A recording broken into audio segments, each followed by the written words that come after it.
Where do the UK political parties stand when it comes to issues concerning the Middle East and North Africa? Middle East Eye have read and condensed their manifestos so that you don't have to. This video is a summary, but you can read the full article on Middle East Eye's website. Here's where they stand on Israel's war on Gaza. These parties all demand an immediate ceasefire and release of the hostages. Labour say they would also uphold international law and a rapid increase of aid into Gaza. These parties want to end arms sales to Israel. Plaid Cymru, as well as the Green Party, also call for Israel to be investigated for possible war crimes. The Workers' Party say that Palestinians are victims of ethnic cleansing. When it comes to Reform UK and the Conservatives, neither make direct mention of Gaza or a ceasefire. Conservatives say, "We staunchly stand behind Israel's right to defend itself and to live with security. We will continue to support access to aid for those affected by the conflict." Palestinian statehood. Our long-standing position has been that we will recognise a Palestinian state at a time that is most conducive to the peace process. Labour say they are committed to recognising a Palestinian state because it's the inalienable right of the Palestinian people.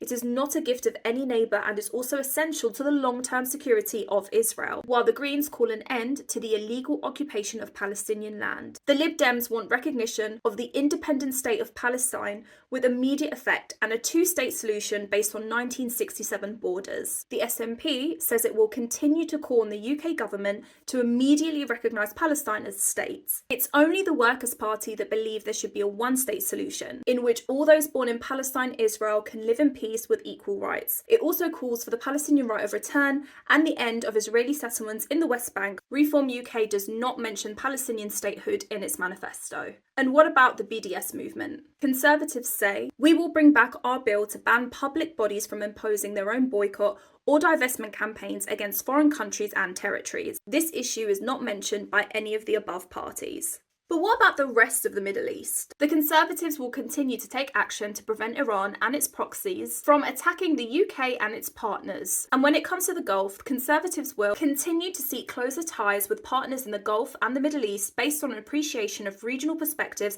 and shared interests. Labour will also deepen their cooperation with partners across the Gulf on regional security, energy, and trade and investment. The Conservatives also say they would continue to pursue free trade with Israel. And when it comes to Sudan, the Lib Dems say they want the UK to play a bigger role, including humanitarian aid, efforts for a ceasefire, and long-term peace where civilians form a democratic government and war crimes are prosecuted. Similar to the Conservatives, who say they will redouble their efforts to help achieve diplomatic breakthroughs. And what about the arms trade? Both the SNP and the Greens want to halt arms sales to Israel, but the Conservatives want to boost investment in the arms sector so the UK can become the largest defence exporter in Europe by 2030. Reform UK promises to introduce incentives and tax breaks to boost the UK defence industry. Labour says it will support industry to benefit from export opportunities, but be mindful of international law. The Lib Dems would introduce a presumption of denial for exports to governments listed as human rights concerns. And what about immigration? The Conservatives say they will stick to the Rwanda scheme. These parties would all scrap the Rwanda scheme.